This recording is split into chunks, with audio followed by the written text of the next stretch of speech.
जय हिंद जय भारत मित्रों, आज हम आपसे बात करेंगे यूपी पुलिस भर्ती बोर्ड द्वारा जितने भी प्रकार के एग्जाम कंडक्ट किए जाते हैं उसमें से एक हम पहले चुनेंगे, वो है सिविल पुलिस। सिविल पुलिस में भी हम चुनेंगे सबसे पहले यूपी पुलिस सब इंस्पेक्टर, क्योंकि उसके काफी सारे एस्पिरेंट हैं जो अभी भी वेट कर रहे हैं। उनको उम्मीद है कि 2024 में इसकी भर्ती आ सकती है। तो क्या इसके अनुमान है, क्या भर्ती आ सकता है, इसके बारे में तो हम जानेंगे। लेकिन उससे भी ज्यादा जरूरी है कि यूपी पुलिस सब इंस्पेक्टर का अगर आप फॉर्म भरने जा रहे हैं तो आपको ये जानना कि उसकी पूरी होल प्रोसेस है क्या, क्या एलिजिबिलिटी क्राइटेरिया है, क्या क्वालिफिकेशन चाहिए, उसके साथ साथ रिटन एग्जाम किस तरीके का होगा, उसमें किस तरीके कितने क्वेश्चन होंगे, ड्यूरेशन, मार्क्स।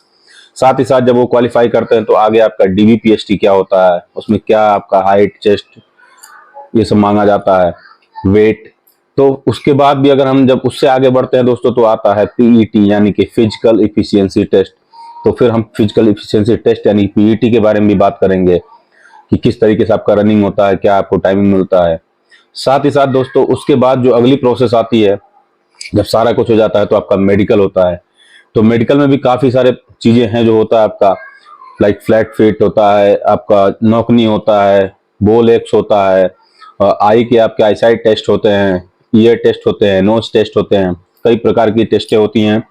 तो इसके बारे में भी हम इसमें डिटेल में बात करेंगे कि किस तरीके से आप अपने आप को देख सकते हो, आप इसके लिए फिट हो नहीं हो।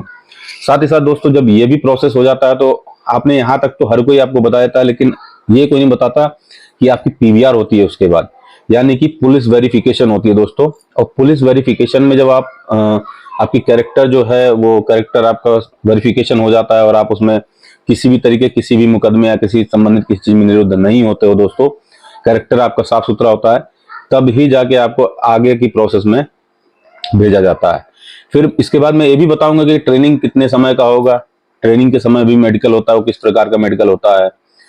ट्रेनिंग के बाद जब आपकी पोस्टिंग होगी तो पोस्टिंग के समय आपको किस तरीके का वर्क आपका होगा, वर्किंग आवर्स क्या आपके होंगे। आपको ये भी बताने की कोशिश करूंगा कि किस तरीके के वर्क आपको करने होंगे और कितना समय आपको मिल पाएगा। साथ ही इसमें ये भी बात करूंगा कि आपकी सैलरी कितनी होने वाली है। साथ ही आवास के बारे में बात करूंगा कि आवास आपको किस तरीके का आवास मिलता है या नहीं मिल पाता है, थाने का और पुलिस लाइन में जो चीजें हैं किस तरीके से आपको ड्यूटी करनी है। तो काफी सारी डिटेल में हम काफी सारी चीजें बात करेंगे दोस्तों इस वीडियो के माध्यम से। तो अगर आप अंत तक बने रहेंगे तो आपको सारी जानकारी बिल्कुल परफेक्ट मिल पाएगा दोस्तों, क्योंकि मैं भी खुद यूपी पुलिस में सब इंस्पेक्टर के पोस्ट पे हूँ। तो मैं जो चीजें एक्सपीरियंस किया हूँ, अब तक देखा हूँ, तो मैं उसके बारे में आपसे शेयर करूंगा इस वीडियो के माध्यम से, ताकि आप बहुत सारे वीडियो को देख देख के भ्रमित ना हो। तो दी बेस्ट होगा कि आपको एक वीडियो के माध्यम से मैं सारी जानकारी आपको डिटेल में दे सकूं। तो आप सबसे उम्मीद करता हूं कि सब लोग पूरी वीडियो को अंत तक देखेंगे ताकि आप पूरी तरीके से हर चीज को समझ सकें। साथ ही आपसे उम्मीद करता हूं दोस्तों कि अगर आपको अच्छा लगेगा तो चैनल को सब्सक्राइब जरूर करेंगे, लाइक करिएगा वीडियो को, कमेंट करिएगा और अपने दोस्तों को शेयर करिएगा ताकि हमें भी मोटिवेशन मिले और हम ढेर सारी वीडियो इस तरीके से आपके लिए लाते रहे दोस्तों। तो चलिए वीडियो को शुरू करते हैं और सबसे पहले हम बात करेंगे एलिजिबिलिटी क्राइटेरिया के बारे में। चलिए दोस्तों, तो अब हम जान लेते हैं सबसे पहले कि आपकी इसके लिए क्या एलिजिबिलिटी क्राइटेरिया होने वाला है और क्या क्या क्वालिफिकेशन आपकी बहुत ज़्यादा ज़रूरत है ताकि आप इस फॉर्म को आप भर सकें। तो सबसे पहले हम जान लेते हैं दोस्तों, सबसे पहला आता है क्वेश्चन दिमाग में कि एज क्या होना चाहिए।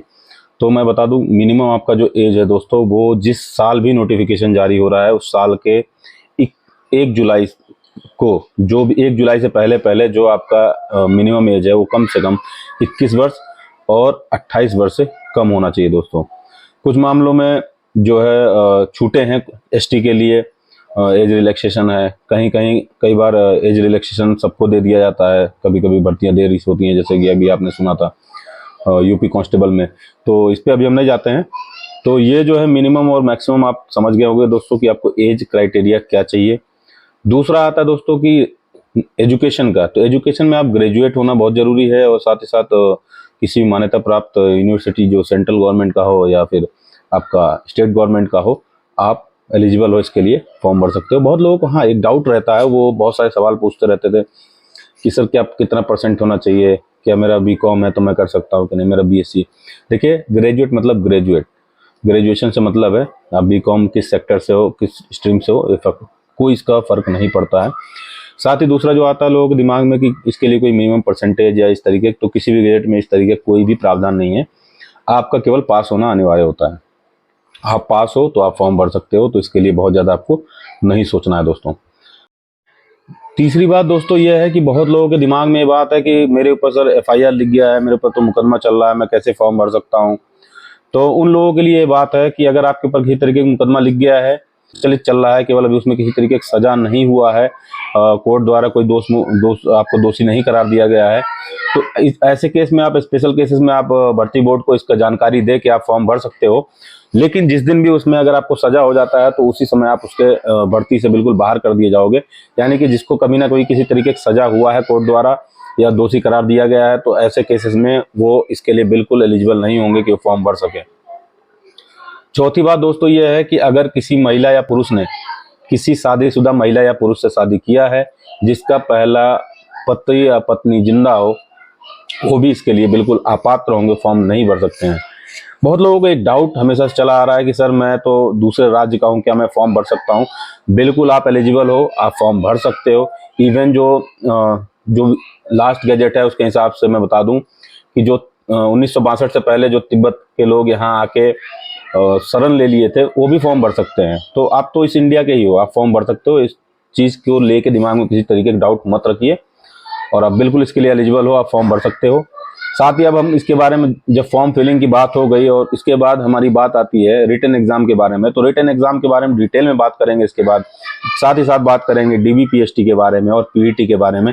साथ ही कुछ टिप्स आपको दूंगा कि किस तरीके से आप अपने फिजिकल इफिशियंसी को और साथ ही साथ फिजिकल स्टैंडर्ड को आप किस तरीके से मेंटेन कर सकते हैं, जांच सकते हैं कि आप एलिजिबल हो या नहीं हो इसके लिए, और उसमें कोई अगर कमी है तो क्या उसमें सुधारा हो सकता है, या कुछ ऐसी कमी है जो सुधारा ही नहीं जा सकता है, तो इसके बारे में डिटेल में बात करेंगे। उसके बाद हम आगे भी जाएंगे, आगे बात करेंगे मेडिकल के बारे में, पीवीआर के बारे में। तो वीडियो काफ़ी लंबा हो जाएगा, इसलिए इसको यहीं पे हम खत्म करते हैं, और नेक्स्ट डे में अगले टर्म में इसके आगे की वीडियो बनाऊंगा, और जितनी चीज़ें मैंने शुरू में कहा है A to Z आपको लेके पोस्टिंग से लेके आगे तक की प्रक्रिया सारी बताऊंगा आपको दोस्तों। तो चलिए मिलते हैं अगले नेक्स्ट पार्ट में, और नेक्स्ट पार्ट तभी बनाऊंगा जब आप इसे लाइक करोगे। तो लाइक और शेयर जरूर करिएगा दोस्तों, अच्छा लगता है मुझे भी। बाकी मिलते हैं अगले वीडियो में नेक्स्ट पार्ट में नई जानकारी के साथ। जय हिंद, जय भारत मित्रों।